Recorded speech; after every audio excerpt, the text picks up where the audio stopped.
नमो अरिहंताणं नमो सिद्धाणं नमो आयरीयाणं नमो वज्झायाणं नमो लोये सौसाहूणम् सिद्धं शुद्धं परमीय जिणिन्दवर्णेमि चन्दमकलङ्कं गुणरयणभूषणुदयं जीवस्य परुवणं वोच्छम्। 1008 श्री मूलनायक आदिनाथ भगवान की जय। 1008 श्री गोमटेश्वर बाहुबली भगवान की जय। द्वासांग जिनवाणी माता की जय। आचार्य श्रेष्ठ आचार्य गुरुवर श्री 108 नेमिचंद्र सिद्धांत चक्रवर्ती महाराज की जय। आचार्य श्रेष्ठ आचार्य गुरुवर श्री 108 विद्यासागर जी महामुनि राज की जय। तीर्थ चक्रवर्ती जगत पूज्य निर्यापक श्रमण मुनि पुंगव श्री 108 सुधा सागर जी महाराज की जय। समस्त मुनि संघ की जय। आलोक मोदी स्वाध्याय सुधा यूट्यूब चैनल पर आप सभी दर्शकों का एक बार पुनः हार्दिक स्वागत, हार्दिक अभिनंदन। पूज्यवर आचार्य नेमिचंद्र सिद्धांत चक्रवर्ती महाराज श्री द्वारा रचित इस गोमटसार जीवकांड जी की स्वाध्याय श्रृंखला में हम सभी जीव की 20 प्ररूपणाओं के बारे में समझ रहे हैं। 20 प्ररूपणाओं के नाम का कथन इन्होंने किया था, जिसमें गुणस्थान, जीव समास, पर्याप्ति, प्राण, संज्ञा, 14 मार्गणाएं और उपयोग, इस प्रकार से ये 20 प्ररूपणाओं के नाम कहे थे। मुख्य रूप से तो 2 ही प्रमुख प्ररूपणाएं हैं, गुणस्थान और मार्गणाएं स्थान। बाकी जो अन्य पर्याप्ति, प्राण, संज्ञा, जीव समास और उपयोग, ये जो 5 प्ररूपणाएं हैं, इनका अंतर्भाव मार्गणा स्थानों में हो जाता है। किस प्ररूपणा का अंतर्भाव कौन सी मार्गणा में होता है, इसको हम पूर्व कक्षा में समझ चुके हैं। फिर अपन ने गुण स्थान पर चर्चा करना प्रारंभ किया था, क्योंकि पहली प्ररूपणा गुण स्थान है। गुण स्थान के लिए इधर इन्होंने बताया था कि मोह जोग भवा, मोहिनी कर्म और योग के कारण से जो उत्पन्न होते हैं उसे गुणस्थान कहते हैं। विस्तार से इन्होंने फिर परिभाषा लिखी थी कि उदया दिशु संभवेहिम जेहिम भावेहिम जीवा लक्षिजन्ते। उन्होंने लिखा था कि कर्मों के उदय आदि से उत्पन्न होने वाले भावों में जिन जीवों को लक्षित किया जाता है, मतलब गुणस्थान किसे कहेंगे? कर्म के उदय, उपशम, क्षय और क्षय उपशम, इन चारों अवस्थाओं में जो भाव आत्मा में प्रकट होता है, उन भावों के द्वारा जिन जीवों का ग्रहण किया जाता है, उनको हम गुणस्थान कहते हैं। इसमें हमने आपको बताया था कि जो उदयादिशु शब्द लिखा है, इसमें 8 कर्मों का ग्रहण नहीं करना है, मात्र मोहिनी कर्म का ग्रहण करना है। अन्य ज्ञानावरण आदि कर्मों का गुणस्थान में कोई रोल नहीं होता, मात्र मोहिनी कर्म का ही होता है। तो मोहिनी कर्म में भी जो दर्शन मोहिनी है, मिथ्यात्व, सम्यक मिथ्यात्व, सम्यक प्रकृति, और चारित्र मोहिनी की 4 प्रकृतियां हैं, अनंतानुबंधी, क्रोधमान, माया, लोभ। ये जो 7 प्रकृतियां हैं, ये सम्यक दर्शन गुण का घात करती हैं। अन्य जो चारित्र मोहिनी की 21 प्रकृतियां बची हैं, ये हमारे सम्यक चारित्र गुण का घात करती हैं। बस इन गुणों का घात करने के कारण से ये मोहिनी कर्म हमारे लिए सबसे बड़ा शत्रु बना हुआ है, और ये ही हमारे गुणस्थान की वृद्धि नहीं होने का एक मुख्य कारण है। हमारा गुणस्थान नीचे का है, निचला है या ऊपर का है, ये सब डिसाइड कौन करेगा? मोहिनी कर्म करता है। तो मोहिनी कर्म में जो दर्शन मोहिनी और चारित्र मोहिनी की 28 प्रकृतियां बताई थी, इन्हीं प्रकृतियों का यदि उदय चल रहा है तो हमारा गुणस्थान निचला होगा। यदि इन प्रकृतियों का तीव्र उदय चल रहा है तो हम संक्लेश परिणाम वाले कहलाएंगे, गुणस्थान नीचे का होगा। और यदि इन्हीं प्रकृतियों का मंद उदय होता जाएगा, इनका अनुदय होता जाएगा, उपशम या क्षय होता जाएगा, तो फिर जो भाव आत्मा में प्रकट होगा, उस भाव के कारण से हमारा गुणस्थान ऊपर वाला कहलाएगा। जैसे यदि कोई जीव एक है जिसके मिथ्यात्व प्रकृति का उदय है, तो मिथ्यात्व प्रकृति के उदय के कारण से उसके जो भाव बन रहा है, उस भाव के कारण उसको मिथ्या दृष्टि कहते हैं, और मिथ्या दृष्टि का प्रथम गुणस्थान होता है। यदि मिथ्यात्व आदि जो प्रकृतियां हैं जो सम्यक दर्शन गुण का घात करती हैं, इन प्रकृतियों को हम उपशमित कर दें अथवा क्षय कर दें अथवा क्षयोपशम कर दें, तो फिर हमारी आत्मा में एक भाव प्रकट होगा। यदि हमने उनका उपशम किया है तो औपशमिक भाव प्रकट होगा, उनका क्षय किया है तो क्षयिक भाव प्रकट होगा, उनका क्षयोपशम किया है तो क्षयोपशमिक भाव प्रकट होगा। तो जो भाव प्रकट हुआ है वह सम्यक दृष्टि बहजीव कहलाएगा। यदि 7 प्रकृतियों का उपशम किया है तो उसके जो सम्यक दर्शन प्रकट हुआ है उस भाव के कारण वो औपशमिक सम्यक दृष्टि कहलाएगा। क्षयोपशम से हुआ है तो वो क्षयोपशमिक सम्यक दृष्टि कहलाएगा, क्षय से हुआ है तो क्षयिक सम्यक दृष्टि कहलाएगा, और ऐसा जीव चतुर्थ गुण स्थानवर्ती कहलाता है। तो प्रारंभ की ये जो 7 प्रकृतियां हैं, ये 7 प्रकृतियों में से किसी प्रकृति का उदय है तो हम पहले, दूसरे या तीसरे गुण स्थान वाले कहलाते हैं।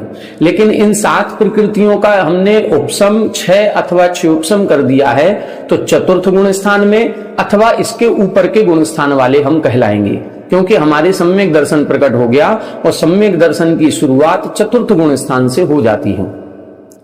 अब इसके बाद अपन देखें जो चारित्र मोहिनी की प्रकृति अपन ने और शेष देखी थी, उनमें से यदि हमने अप्रत्याख्यानावरण कषाय का अनुदय कर दिया तो हम पंचम गुण स्थान वाले कहलाएंगे। यदि हमने प्रत्याख्यानावरण कषाय का भी अनुदय कर दिया तो हम छठवें 7वें गुण स्थान वाले कहलाएंगे। यदि हमने जो संजुलन कषाय उदय में है उसका तीव्र उदय है तो हम छठवें गुण स्थान वाले कहलाएंगे, और यदि उसका मंद उदय है तो हम सप्तम गुण स्थान के हो जाएंगे, और उसका मंद उदय कर देंगे तो अष्टम गुण स्थान के हैं, और मंद करेंगे तो नवम गुण स्थान के हो जाएंगे। अब जो संजुलन की क्रोध, मान, माया, लोभ, ये 4 प्रकृतियां थी, 3 का हमने अनुदय, उपशम या क्षय कर दिया, मात्र एक प्रकृति उदय में है संजुलन लोभ, तो हम 10वें गुण स्थान वाले कहलाएंगे। यदि इन सभी प्रकृतियों का हमने उपशम कर दिया तो हम उपशांत मोह 11वें गुण स्थान वाले कहलाएंगे।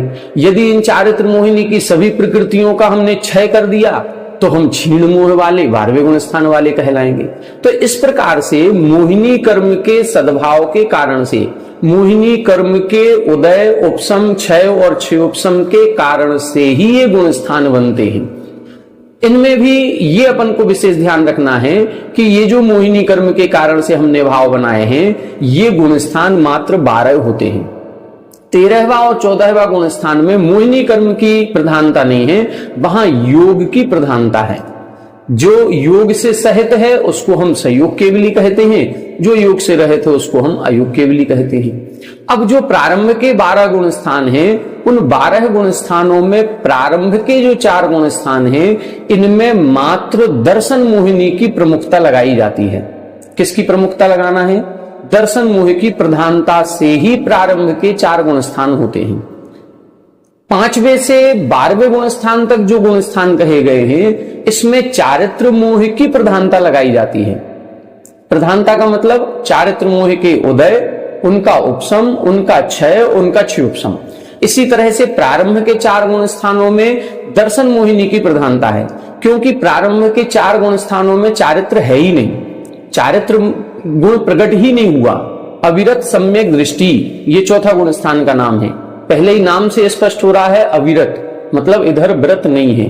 व्रत क्यों नहीं है? क्योंकि चारित्र मोहिनी का उदय है, तभी तो व्रत नहीं है। इसीलिए प्रारंभ के 4 गुण स्थानों में चारित्र मोह की कोई प्रधानता नहीं है, मात्र दर्शन मोह की प्रधानता होती है। और दर्शन मोहिनी की जो 3 प्रकृतियां हैं, मिथ्यात्व, सम्यक मिथ्यात्व और सम्यक प्रकृति, बस इन 3 का या तो 3 में से किसी का उदय होगा, या तो 3 में से किसी का उपशम होगा, या 3 में से किसी का क्षयोपशम होगा, या 3 में तीनों का हमने क्षय कर दिया। कोई ना कोई स्थिति बनेगी। इसी कारण से ये प्रारंभ के 4 गुण स्थान बनते हैं। अब इसमें अपन को यह समझना है कि पहला गुण स्थान किस कारण से बनता है। तो ये जो प्रारंभ के 4 गुण स्थानों में हमने दर्शन मोह की प्रधानता बताई है, इन 4 गुण स्थानों में दर्शन मोहिनी की जो 3 प्रकृतियां हैं, मिथ्यात्व, सम्यक मिथ्यात्व, सम्यक प्रकृति, तो ये एक चीज और अपन देखें कि पहला जो गुण स्थान है ये मिथ्यात्व प्रकृति के उदय में होता है। मिथ्यात्व प्रकृति, देखो कोई भी कर्म जब उदय में आएगा तो वो अपना असर दिखाएगा, अपना प्रभाव दिखाएगा, और प्रभाव दिखाना ही उसके उदय का फल है। जब मिथ्यात्व प्रकृति उदय में आती है तो वो हमें मिथ्या दृष्टि बनाएगी। मिथ्या दृष्टि बनाने का मतलब वो हमें मिथ्या झूठा श्रद्धान करवाएगी। जो वास्तविक मार्ग है, जो जीव के कल्याण का मार्ग है, वो उस पर श्रद्धान नहीं कराएगी। तो मिथ्यात्व प्रकृति के उदय में जो 7 तत्व कहे गए हैं, 6 द्रव्य कहे गए हैं, 9 पदार्थ कहे गए, 85 काय कहे गए, सच्चे देवसाच गुरु का स्वरूप कहा गया, इस पर श्रद्धान नहीं करने देगी। आज अपन लोग कई बार देखते हैं घरों में ऐसे लोग होते हैं कि महाराज नगर में आए हुए हैं, अपन उनसे कहें कि चलो महाराज के प्रवचन सुनने चलो, तो वो कहते हमें नहीं सुनना, महाराज कुछ नहीं होते। मतलब उनको गुरु महाराज पर भी श्रद्धा नहीं है। घर के सारे लोग मंदिर जा रहे हैं, विधान कर रहे हैं, पूजन कर रहे हैं, सब कुछ कर रहे हैं, लेकिन कोई एक सदस्य ऐसा है जिसको मंदिर जाने में रुचि नहीं, उसको भगवान पर श्रद्धा ही नहीं, वो ईश्वर को मानता ही नहीं है। ऐसा किस कारण से हो रहा है? ये उसके मिथ्यात्व प्रकृति का उदय है, इस कारण से हो रहा है। वो अतत्व श्रद्धान बन रहा है उसका, क्योंकि मिथ्यात्व प्रकृति का उदय होगा तो वो सच्चे देवसाच गुरु पर श्रद्धान नहीं कराएगी। मिथ्यात्व प्रकृति के उदय के कारण से ऐसा भी होता है कि वो अन्य खोटे देवसाच गुरुओं को मानने लग जाएगा। सच्चे देवसाच गुरु की पहचान उसको नहीं हो पाएगी। ईश्वर को तो मानेगा, भगवान को मानेगा, सब कुछ करेगा, गुरुओं को भी मानेगा, लेकिन कौन से खोटे गुरुओं को मान रहा है। उसको अभी सच्चे की पहचान ही नहीं हो पा रही है। ये पहचान कौन नहीं करने दे रहा है? मिथ्यात्व कर्म नहीं करने दे रहा है। अथवा ऐसा भी होता है कि वह जीव सच्चे को भी मान रहा है और झूठे को भी मान रहा है, वो सबको एक समान एक तराजू पर तोल रहा है। यदि कोई व्यक्ति मिथ्यात्व खोटे देवसाच गुरु को भी मान रहा है और सच्चे देवसाच गुरु को भी मान रहा है, दोनों को मान रहा है, वो भी मिथ्या दृष्टि कहा गया है। अपन सभी जब पहले गुण स्थान की विशेषताएं इसमें आएंगी तो मिथ्यात्व कर्म के कारण से जो मिथ्या दृष्टि है वो 5 प्रकार के कहे गए। उन 5 प्रकार के मिथ्या दृष्टि जीवों की यहाँ पर विशेष व्याख्या की जाएगी, आगे आएगी। तो यहाँ हमारे कहने का मतलब है कि जो पहला गुण स्थान होता है वो पहला गुण स्थान मिथ्यात्व कर्म के कारण से होता है, और यह जीव अनादिकाल से जो कर्म का बंध कर रहा है उसमें मिथ्यात्व का ही बंध कर रहा है दर्शन मोहिनी में। अब दर्शन मोहिनी की जो 3 प्रकृतियां होती हैं, एक मिथ्यात्व, एक सम्यक मिथ्यात्व और एक सम्यक प्रकृति, जब बंध होता है, बंध की व्यवस्था आप समझेंगे तो इन 3 में से मात्र मिथ्यात्व ही बंध योग्य है। सम्यक मिथ्यात्व और सम्यक प्रकृति का बंध नहीं होता, ये बंध योग्य प्रकृति है ही नहीं। बंध किसका होता है? मात्र मिथ्यात्व का होता है। लेकिन जब यह जीव सच्चे देवसाच गुरु की शरण में आकर के उनके प्रवचन आदि उनकी देशना को सुनता है, इसके परिणाम विशुद्ध बनते हैं, तो जब ये सम्यक दर्शन प्राप्त करता है तो सम्यक दर्शन प्राप्ति के प्रथम समय इस मिथ्यात्व के 3 टुकड़े हो जाते हैं, और 3 टुकड़े होते ही यही मिथ्यात्व, सम्यक मिथ्यात्व और सम्यक प्रकृति रूप हो जाता है। तब ये 3 प्रकृतियां बन जाती हैं, मिथ्यात्व, सम्यक मिथ्यात्व और सम्यक प्रकृति। जैसे खेत में अपन कभी देखें तो खेत में गेहूं को ही बीज बोया जाता है और फसल आती हो तो उसमें गेहूं का दाना ही निकलता है, लेकिन उसी गेहूं को जब हम चक्की में डालते हैं और पीसते हैं तो उससे 3 प्रकृतियां बन जाती हैं। कुछ साबुत गेहूं भी है, कुछ मोटा मोटा दाना होता है जिसको हम दलिया कहते हैं, और कुछ बिल्कुल बारीक चून हो जाता है जिसको हम आटा कहते हैं। तो ये जो दलिया बना है और जो चून आटा बना है, इसकी उत्पत्ति नहीं होती, ये खेत में नहीं पाया जाएगा, ये कहीं इसका बंध नहीं होता। कुल मिलाकर के बंध किसका होता है? खेत से कौन सा प्रोडक्ट मिल रहा है? गेहूं। गेहूं से फिर हमने 3 टुकड़े किए, तो गेहूं से हमने 1 टुकड़ा किया तो वो दलिया बन गया और दलिये का आटा बन गया। इसी तरह से मिथ्यात्व प्रकृति के 3 टुकड़े होते हैं। तो मिथ्यात्व से जो जब टुकड़े करते हैं तो जो मोटा मोटा हिस्सा बचता है उसको बोलेंगे हम सम्यक मिथ्यात्व, और जो बारीक हो गया, बिल्कुल डाइल्यूट हो गया, उसको बोलते हैं हम सम्यक प्रकृति। इस प्रकार से ये 3 प्रकृतियां हो जाती हैं। जब ये 3 प्रकृतियां बन जाएंगी, ये कब बनी? सम्यक दर्शन प्राप्ति के प्रथम समय बनी। इसका मतलब है कि वह अब सम्यक दृष्टि हो गया। सम्यक दृष्टि होते ही उसका गुण स्थान कौन सा हो जाएगा? चौथा हो जाएगा। तो ये पहले गुण स्थान से डायरेक्ट कौन से गुण स्थान में पहुंचा है? चौथे गुण स्थान में। जो भी अनादि मिथ्या दृष्टि होता है, अनादि मिथ्या दृष्टि का मतलब ऐसा जीव जिसने आज तक सम्यक दर्शन नहीं किया था, जिसने आज तक किया ही नहीं, जिसकी सत्ता में सम्यक मिथ्यात्व सम्यक प्रकृति थी ही नहीं, क्योंकि आज तक सम्यक दर्शन नहीं किया तो उस मिथ्यात्व के टुकड़े भी नहीं हुए, केवल मिथ्यात्व था। तो ऐसा जीव जब पहली बार सम्यक दर्शन करता है तो ये तीन प्रकृतियों का उपशम करके ही सम्यक दर्शन करता है। मतलब इसने इन तीन प्रकृतियों का उपशम किया है, ये औपसमिक सम्यक दर्शन को ही उत्पन्न करता है। ऐसे सम्यक दर्शन को हम प्रथमोपशम कहेंगे। उपशम सम्यक दर्शन के दो भेद होते हैं, प्रथमोपशम और द्वितीयोपशम। अभी प्रथमोपशम को समझें, द्वितीयोपशम हम आगे आने वाले कक्षाओं में फिर आगे गाथाओं में बताएंगे। तो प्रथमोपशम क्या कहलाता है? जब जब मिथ्या दृष्टि जीव सम्यक दर्शन कर रहा है, और कौन सा कर रहा है? उपशम सम्यक दर्शन कर रहा है, उसको हम प्रथमोपशम सम्यक दर्शन कहते हैं। तो इस जीव ने प्रथमोपशम सम्यक दर्शन किया और ये चौथे गुण स्थान में पहुंच गया। जब भी किसी प्रकृति को, उपशम का मतलब होता है दबाना, कुछ देर के लिए उदय में नहीं लाने देना। तो मिथ्यात्व, सम्यक मिथ्यात्व, सम्यक प्रकृति, जैसे ही ये तीन टुकड़े हुए, इसने तीनों को पीछे की ओर धकेल दिया। जैसे अपन कभी तालाब में जाएं और तालाब का पानी जो होता है, उस पानी में ऊपर ऊपर कचरा सा होता है, काई सी जमी होती है, हरा हरा कुछ पत्तियां सी दिखती हैं जिसको हम काई कहते हैं, वो पूरे में फैली हुई है। यदि हमें उसमें से पानी भरना है या हमको प्यास लगी पानी पीना है या कुछ भी करना है तो हम थोड़ा सा हाथ से पीछे की ओर उलीच देते हैं। जब हम उस पानी को पीछे की ओर करेंगे तो वो जो हरे हरे काई के कण थे या कुछ कचरा था, धूल मिट्टी थी, वो थोड़ी देर के लिए पीछे चली गई। और जैसे ही वो पीछे गई, हमने उस पानी में अपना बर्तन डाल दिया या अपने हाथ डाल करके एक अपनी अंजुली भर के पानी ले लिया या अपना एक कलश भर के पानी निकाल लिया। कितनी देर में? जितनी देर हमने उसको पीछे धकेला उतनी देर में हमने अपना कलश भर लिया। जैसे ही आप कलश भरेंगे वो वापस कचरा वापस आ जाएगा। यही स्थिति आत्मा में होती है। जब हम उपशम सम्यक दर्शन करते हैं तो उपशम सम्यक दर्शन करते समय इस मिथ्यात्व के जैसे ही तीन टुकड़े हुए, इन तीनों को पीछे धकेल दिया और पीछे धकेलते ही आत्मा में सम्यक दर्शन गुण प्रकट हो गया। वो जो हमने सम्यक दर्शन का कलश भरना था वो कलश भर लिया। अब ये कितनी देर के लिए? ये हमको समय मिला मात्र अंतर मुहूर्त, बस। अंतर मुहूर्त के बाद वो कचरा वापस उसी स्थान पर आएगा ही आएगा। मतलब जितनी देर के लिए हमने कचरा को पीछे किया था और वो कचरा वापस बाहर आया, उतनी देर में हमने जैसे बर्तन भर लिया, इसी तरह से हमारी आत्मा में उतनी देर के लिए सम्यक दर्शन उत्पन्न हो जाता है। इस सम्यक दर्शन को हम प्रथमोपशम सम्यक दर्शन कहते हैं। इसके बाद क्या होगा? इसके बाद ये प्रथमोपशम सम्यक दर्शन नष्ट होगा। अब नष्ट होगा क्योंकि वो कचरा आएगा। अब कचरा जब आएगा तो आत्मा में इन प्रकृतियों में से कोई ना कोई प्रकृति का उदय होगा। अब जब प्रकृति का उदय होगा तो इसकी चार अवस्थाएं बनती हैं।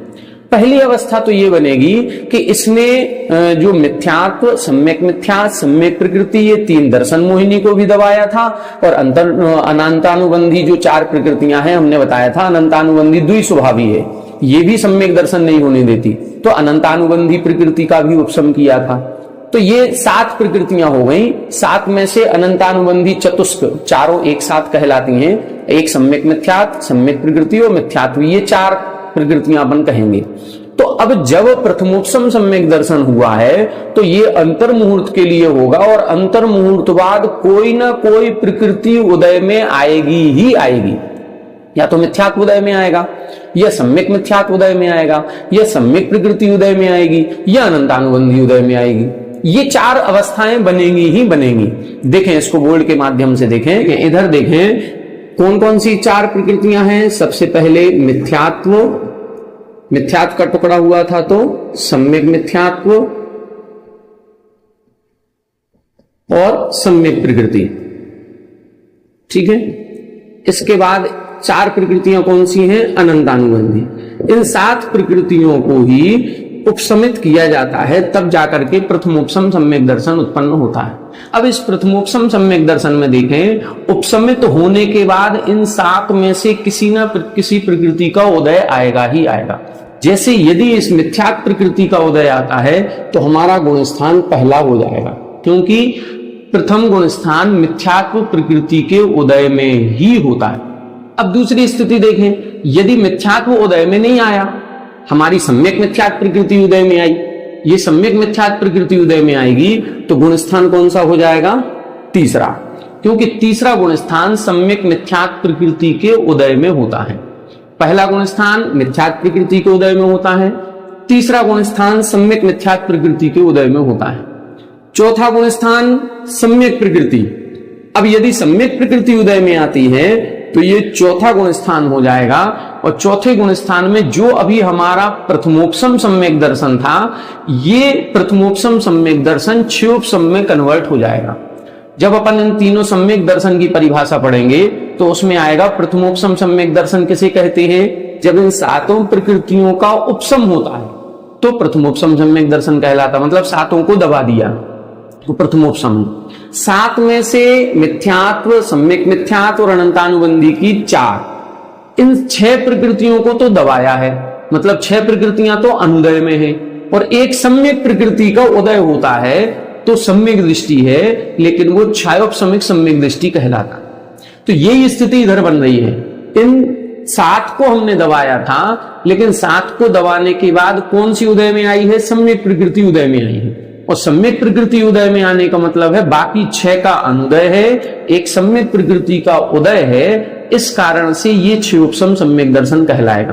तो जो प्रथमोपसम सम्यक दृष्टि था, इसकी यदि मिथ्यात्व प्रकृति उदय में आई तो वो पहले गुण स्थान में पहुंच गया, यदि सम्यक मिथ्यात्व प्रकृति उदय में आई तो तीसरा गुण स्थान पहुंच गया, यदि सम्यक प्रकृति उदय में आई तो गुण स्थान चौथा ही रहेगा, वह नीचे नहीं गिरा, चौथे में ही है, लेकिन अब वो औपसमिक सम्यक दृष्टि ना होकर के छायोपसमिक सम्यक दृष्टि कहलाए। और यदि मान लो इन तीनों का उदय नहीं आया, तीनों भी दबी हुई हैं, लेकिन अनंतानुबंधी का उदय आ गया, अनंतानुबंधी क्रोध, मान, माया, लोभ में से किसी भी एक प्रकृति का उदय आ गया, तो यह जीव चौथे गुण स्थान से गिरता है और दूसरे गुण स्थान में आ जाता है। इस प्रकार से प्रथमोपसम सम्यक दृष्टि जीव के चार मार्ग कहे गए। या तो वो मिथ्या दृष्टि हो जाएगा, पहले गुण स्थान में आएगा, या अनंतानुबंधी का उदय आएगा तो दूसरे गुण स्थान में आएगा, सम्यक मिथ्यात्व का उदय आएगा तो तीसरे गुण स्थान में आएगा, सम्यक प्रकृति का उदय आएगा तो चौथे गुण स्थान में रहेगा, औपसमिक से क्षयोपसम कर लेगा। ये स्थिति प्रथमोपसम सम्यक दृष्टि की बनती है। अब अपन को इन चारों गुण स्थानों की परिभाषा समझना है। फिर जो अगली गाथा कही है वो उसमें ये कही है कि इन चारों गुण स्थानों में कौन सा भाव होता है। जो भाव बनने पड़े ना कि औदयिक भाव, औपसमिक, छायिक, छायोपसमिक या पारिणामिक, इन पांच भावों में से कौन से गुण स्थान में कौन सा भाव है, बस उसी के लिए ये हम पूरी भूमिका आपको बता रहे हैं। जब तक ये विषय नहीं समझेंगे आपको अगली गाथा समझ में नहीं आएगी। इसीलिए इसको बताया जा रहा है कि पहला गुण स्थान जो बनता है वो मिथ्यात्व प्रकृति के उदय में बनता है, दूसरा गुण स्थान अनंतानुबंधी कसाय के उदय में होता है, तीसरा गुण स्थान सम्यक मिथ्यात्व प्रकृति के उदय में होता है, और चौथा गुण स्थान जो बनता है, चौथे गुण स्थान की तीन अवस्थाएं बनेंगी। या तो इन सातों का उपसम कर दिया तो भी चौथा है, इन सातों का क्षय कर दिया तो भी चौथा है, क्षय एक सम्यक दृष्टि हो जाएगा, और इन सातों में से छह प्रकृतियों का अनुदय है और एक सम्यक प्रकृति का उदय है तो भी चौथा है। तो चौथा गुण स्थान उपसम की अवस्था में भी बनेगा, इन सातों प्रकृतियों के उपसम में भी है, इन सातों के क्षय में भी है, और इन सातों में से छह का अनुदय, एक का उदय, मतलब छह उपसम में भी है। तो अब अपन जब इनके भाव देखेंगे तो भाव में अपन ने एक चीज पढ़ी थी कि जो भाव कर्म के उदय से होता है उसे हम औदयिक कहते हैं, जो भाव कर्म के उपसम में होता है उसे औपसमिक भाव कहते हैं, जो भाव कर्म के क्षय में होता है उसे क्षयिक भाव कहते हैं, और जो भाव कर्म के उपसम, क्षय, क्षयोपसम, उदय के बिना स्वभाव से होता है उसे हम पारिणामिक भाव कहते हैं। ये अपन ने स्थितियां पड़ी हुई थी। अब अपन को इनके भाव लगाना है, कौन से गुण स्थान में कौन सा भाव होगा। अभी अपन ने ये देख लिया, पहला गुण स्थान मिथ्यात्व के उदय में है, दूसरा गुण स्थान अनंतानुबंधी के उदय में है, ये अनंतानुबंधी का उदय है, बाकी तीन का उपसम है, बाकी तीन उपसम में है, केवल अनंतानुबंधी के उदय में ये बनता है। दूसरे गुण स्थान की विशेषता है, मान लो हमने 1 मिनट के लिए उपसम सम्यक दर्शन किया था, सातों प्रकृतियों को दबा दिया 1 मिनट के लिए। अब 1 मिनट पूरा हुआ, पूरा होते ही इन सात में से कोई प्रकृति उदय में आएगी। यदि मिथ्यात्व उदय में आ गया तो पहला गुण स्थान हो गया, सम्यक मिथ्यात्व उदय में आ गया तो तीसरा गुण स्थान हो गया। सम्यक प्रकृति उदय में आई तो क्षयोपम सम्यक दर्शन हो जाएगा, चौथा गुण स्थान। लेकिन यदि 1 मिनट पूरा नहीं हुआ और 1 मिनट पूरा होने के 6 सेकंड पहले ही, लगभग 54 सेकंड हुए थे और 54 सेकंड तक तो हम उपसमिक सम्यक दृष्टि रहे, और लास्ट के जो 6 सेकंड बचे थे उस 6 सेकंड के दौरान अनंतानुबंधी का उदय आया, तो वो 6 सेकंड में अभी ये तीनों प्रकृतियां दबी हुई हैं, ये उपसम में है, केवल अनंतानुबंधी का उदय आया है, तो उस 6 सेकंड के लिए फिर दूसरा गुण स्थान बनता है। ये 6 सेकंड हम उदाहरण दे रहे हैं, आगम की भाषा में पढ़ेंगे तो 6 आवली समय आता है, अधिक से अधिक 6 आवली, कम से कम एक समय, एक समय से लेके 6 आवली तक के समय में बीच में ये अनंतानुबंधी का उदय आने से दूसरा गुण स्थान बनता है। और दूसरा गुण स्थान बनने के बाद वो पहले गुण स्थान में ही आएगा, क्योंकि 6 आवली के बाद नियम से मिथ्यात्व का उदय ही आता है। ये स्थिति तब बनती है जब सम्यक दर्शन छूट गया और मिथ्यात्व को प्राप्त नहीं हुआ। ये अनंतानुबंधी का उदय आता है तो उसका सम्यक दर्शन नष्ट हो जाता है, लेकिन अभी मिथ्यात्व का उदय नहीं आया, इसलिए मिथ्या दृष्टि भी नहीं है। सम्यक दर्शन भी छूट गया और मिथ्या दृष्टि भी नहीं है, तो फिर ये कौन है? तभी इसका नाम दिया जाता है सासादन सम्यक दृष्टि। दूसरे गुण स्थान का नाम है सासादन सम्यक दृष्टि। सा आसादन सम्यक दृष्टि, जो सम्यक दर्शन की आसाधना कर चुका है ऐसा जीव। अभी मिथ्या दृष्टि भी नहीं हुआ और सम्यक दर्शन भी नहीं रहा, क्योंकि सम्यक दर्शन इसलिए नहीं रहा, अनंतानुबंधी का उदय आ गया तो सम्यक दर्शन नष्ट हो गया, लेकिन मिथ्यात्व का उदय आया नहीं, इसीलिए मिथ्या दृष्टि भी नहीं है। तो बीच में कहां जाएगा ये? इसीलिए ये दूसरा गुण स्थान है कि उस 6 आवली समय के लिए ये दूसरे गुण स्थान में आता है। और ये जब दूसरे में आएगा तो दूसरे वाले का एक ही रास्ता है, वो नियम से पहले में ही आता है। इसके लिए उदाहरण दिया जाता है कि मान लो हमारा 4 मंजिल का मकान है, तो 4 मंजिल के ऊपर छत से कोई एक हमने पत्थर फेंका, तो छत से तो वो फेंक दिया, लेकिन जमीन तक आने में उसको कुछ समय लगेगा। वो 2 सेकंड लगे, 3 सेकंड लगे, 5 सेकंड लगे, कुछ भी लगे। अब वो जो समय उसको लग रहा है वो अभी जमीन को नीचे प्राप्त नहीं हुआ, छत से छूट गया, जमीन पे आया नहीं, बीच की स्थिति है वो दूसरा गुण स्थान की है। लेकिन यदि ऊपर से गिराया है तो वो नीचे नियम से आएगा ही आएगा, वो जमीन को प्राप्त होगा ही होगा, उसको बीच में कोई पकड़ नहीं सकता। बस ऐसी स्थिति सम्यक दृष्टि जीव की होती है कि उसके अनंतानुबंधी का उदय आने से सम्यक दर्शन छूट जाता है, लेकिन अभी मिथ्यात्व को प्राप्त नहीं हुआ, तो बीच में मैक्सिमम 6 आवली काल के लिए वो दूसरे गुण स्थान में है और दूसरे से विरुद्ध पहले में आ जाता है। ये स्थिति यहां पर कर्मों की बनती है। ये प्रारंभ के 4 गुण स्थानों की बात हमने आपको बताई है। अब अपन इसमें 4 गुण स्थानों में कौन सा भाव होता है उस भाव को यहां पर पढ़ेंगे। आइए देखें, गाथा देखें। अब देखें, इसकी गाथा देखेंगे, फिर इसका अपन अर्थ समझेंगे। 11 नंबर की गाथा है, मिच्छे खलु ओदयो, मिच्छे खलु ओदयो, विदिये पुण्य पारिणामियो भावो, विदिये पुण्य पारिणामियो भावो, मिस्से खौव समियो, मिस्से खौव समियो, अविरद सम्ममितिन्नेव, अविरद सम्ममितिन्नेव, मिच्छे खलु ओदयो, विदिये पुण्य पारिणामियो भावो, मिस्से खौव समियो, अविरद सम्ममितिन्नेव। देखें, मिच्छे खलु ओदयो। अब मिथ्यात्व गुण स्थान में प्रथम गुण स्थान में कौन सा भाव होगा? औदयिक भाव। दूसरे गुण स्थान विदिये, विधि शब्द बोलते हैं दूसरे को, बा शब्द जो है वो 2 का वाची होता है। विदिये का मतलब द्वितीय, दूसरे गुण स्थान में। पुण्य पारिणामियो भावो, दूसरे गुण स्थान में पारिणामिक भाव होता है। ये अभी अपन याद करते चले, पहले में औदयिक, दूसरे में पारिणामिक। क्यों होता है इसको हम अभी बाद में बताएंगे। पहले गुण स्थान में औदयिक भाव, दूसरे गुण स्थान में पारिणामिक भाव। मिस्से यानी मिश्र, तीसरे गुण स्थान में खौव संयोग, छायोपसमयिक भाव होता है।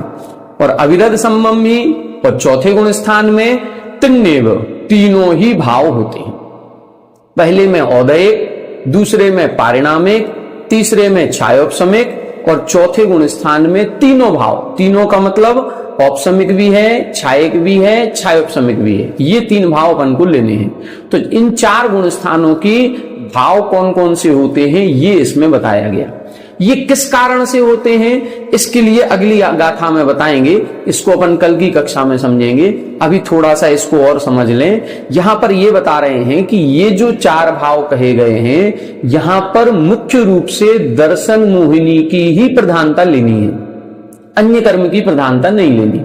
अब जब अन्य कर्म की प्रधानता नहीं लेनी है, केवल दर्शन मोहिनी की लेनी है, तो दर्शन मोहिनी की कितनी प्रकृतियां हैं? मात्र तीन प्रकृतियां, मिथ्यात्व, सम्यक मिथ्यात्व, सम्यक प्रकृति। अब इन तीनों में से हम देखेंगे कि कोई प्रकृति का यदि उदय है तो औदयिक भाव होगा, यदि किसी प्रकृति का उपशम है तो औपशमिक भाव होगा, यदि किसी प्रकृति का क्षयोपशम है तो छायोपशमिक भाव होगा, और यदि इनका क्षय है तो छायक भाव होगा। अब अपन इसको लगाएं, देखें पहला गुण स्थान किस कारण से बन रहा है? पहला गुण स्थान बन रहा है मिथ्यात्व प्रकृति के उदय में। जब मिथ्यात्व प्रकृति के उदय में बनेगा तो भाव कौन सा होगा? औदयिक। इसीलिए लिखा मिथ्यात्व मिच्छे खलु औदयो, मिथ्या दृष्टि या मिथ्यात्व गुण स्थान में औदयिक भाव होता है। द्वितीय गुण पारिणामियों, दूसरे गुण स्थान में पारिणामिक भाव लिखा है। ये सबसे बड़ी बात है कि इधर पारिणामिक क्यों लिखा? दूसरा गुण स्थान अनंतानुबंधी के उदय में बनता है। अब देखें, जब अनंतानुबंधी के उदय में बन रहा है, और हमने आपको बताया कि प्रारंभ के चार गुण स्थान केवल दर्शन मोहिनी की प्रधानता से होते हैं, और ये अनंतानुबंधी किसकी प्रकृति है? ये तो चारित्र मोहि की प्रकृति है। जो चारित्र मोहि की प्रकृति की प्रधानता लगानी ही नहीं है अपन को। जब इसकी प्रधानता नहीं लगानी है तो अब हम तीन प्रकृतियों को देखेंगे, मिथ्यात्व को, सम्यक मिथ्यात्व को, सम्यक प्रकृति को। क्या इन तीन प्रकृतियों का यहां पर कोई उदय है? नहीं है। उपशम है? हाँ, उपशम तो है, ये तीनों प्रकृतियां उपशम में हैं। हमने बताया था कि अंतर मुहूर्त के लिए इनको दबाया था, और दबाने के बाद 6 आवली काल बचा रहा, और बचे हुए काल में अनंतानुबंधी उदय में आ गई। तो ये अभी 6 आवली काल भी उपशमित में है। इन तीनों मिथ्या सम्यक प्रकृति का उपशम चल रहा है। उदय किसका है? अनंतानुबंधी का है। तो फिर इधर कौन सा भाव होना चाहिए? यदि इन तीनों प्रकृतियों का उपशम चल रहा है तो इधर औपशमिक भाव होना चाहिए। पारिणामिक क्यों लिखा? नहीं, औपशमिक इसलिए नहीं हो रहा है क्योंकि ये उपशम के कारण से नहीं बना। इन तीनों प्रकृतियों का उपशम तो चौथे गुण स्थान में भी था, इसीलिए वहां औपशमिक भाव बना। क्योंकि इन तीनों प्रकृतियों का उपशम करते ही औपशमिक सम्यक दृष्टि हुआ, तो चौथे गुण स्थान में तो औपशमिक भाव बनेगा। लेकिन यदि औपशमिक भाव चौथे गुण स्थान में था तो ऐसा क्या हो गया कि ये दूसरे गुण स्थान में पहुंच गया? उपशम चौथे में भी है, उपशम दूसरे में भी है, मतलब कर्म के उपशम के कारण से दूसरा नहीं बना, अनंतानुबंधी के उदय के कारण से दूसरा गुण स्थान बना है। और अनंतानुबंधी दर्शन मोहि की प्रकृति नहीं है, अनंतानुबंधी चारित्र मोहि की प्रकृति है। इसीलिए इधर पारिणामिक भाव लिखा गया, क्योंकि प्रधानता दर्शन मोहि की है, और दर्शन मोहिनी के कारण से या दर्शन मोहिनी की प्रधानता से ये गुण स्थान बने ही नहीं। न मिथ्यात्व की प्रधानता है, न सम्यक मिथ्यात्व की प्रधानता है, न सम्यक प्रकृति की प्रधानता है, न इनके उपशम की प्रधानता है, न क्षयोपशम की प्रधानता है, न क्षय की प्रधानता है। जब भी परिभाषा बनाई जाएगी दूसरे गुण स्थान की, यही कहा जाता है कि औपशमिक सम्यक दृष्टि जीव के उस उपशम के काल में से अनंतानुबंधी के उदय के कारण से दूसरा गुण स्थान बनता है। तो दूसरे गुण स्थान की परिभाषा में कारण क्या है? कारण है अनंतानुबंधी का उदय, और अनंतानुबंधी की इधर प्रधानता लगानी नहीं है। जब अनंतानुबंधी की प्रधानता नहीं लगेगी तो दूसरे गुण स्थान में यहां पर पारिणामिक भाव लिखा गया। तीसरे गुण स्थान में छायोपशमिक भाव क्यों लिखा? ये तो सम्यक मिथ्यात्व प्रकृति के उदय में होता है। सम्यक मिथ्यात्व प्रकृति के उदय में होता है तो उदय होना चाहिए, लेकिन नहीं, छायोपशमिक होता है। क्यों होता है? क्योंकि सम्यक मिथ्यात्व प्रकृति का भी एक अलग प्रकार का स्वभाव पाया जाता है। ये जात्यंतर प्रकृति होती है। जात्यंतर प्रकृति का मतलब है ये सत्ता में सर्वघाती है, उदय में देशघाती होती है। ये सर्वघाती देशघाती क्या है, जात्यंतर क्या है, जब तीसरे गुण स्थान की अपन विशेषताएं पढ़ेंगे उस समय हम और अच्छे विस्तार से बताएंगे। अभी केवल इतना समझें कि ये जात्यंतर प्रकृति है, सत्ता में सर्वघाती, उदय में देशघाती। जब सर्वघाती का अनुदय होता है और देशघाती का उदय होता है तब क्षयोपशमक भाव बनता है।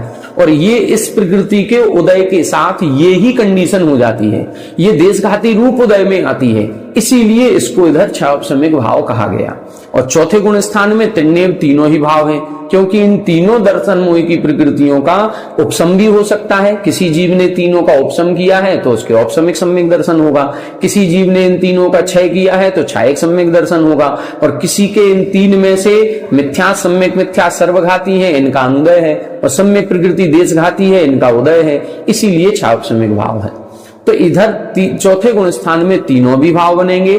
पहले गुण स्थान में मिथ्यात्व के उदय के कारण से औदयिक बनेगा, दूसरे गुण स्थान में अनंतानुबंधी का उदय है और अनंतानुबंधी चारित्र मोह की प्रकृति है, और दूसरे गुण स्थान प्रारंभ के 4 गुण स्थानों में दर्शन मोहिनी की प्रधानता ली जाती है, इस कारण से इधर पारिणामिक भाव कहा गया। तीसरे गुण स्थान में सम्यक मिथ्यात्व प्रकृति का उदय है, लेकिन वह देशघाती रूप उदय में आती है, इसीलिए वहां पर क्षयोपशमिक भाव कहा गया। तो इस प्रकार से ये अपन ने आज थोड़ी सी चर्चा 11वें नंबर की गाथा की। कल इसको अपन फिर से एक बार रिवीजन करेंगे और साथ में 12वें नंबर की गाथा को भी समझेंगे। कल और जो विषय इसमें रह गया उसको और अच्छे से स्पष्ट करेंगे। आज अपना समय हो गया, आज इतना ही। आप सभी हमारे साथ बने रहें। सभी को जय जिनेन्द्र।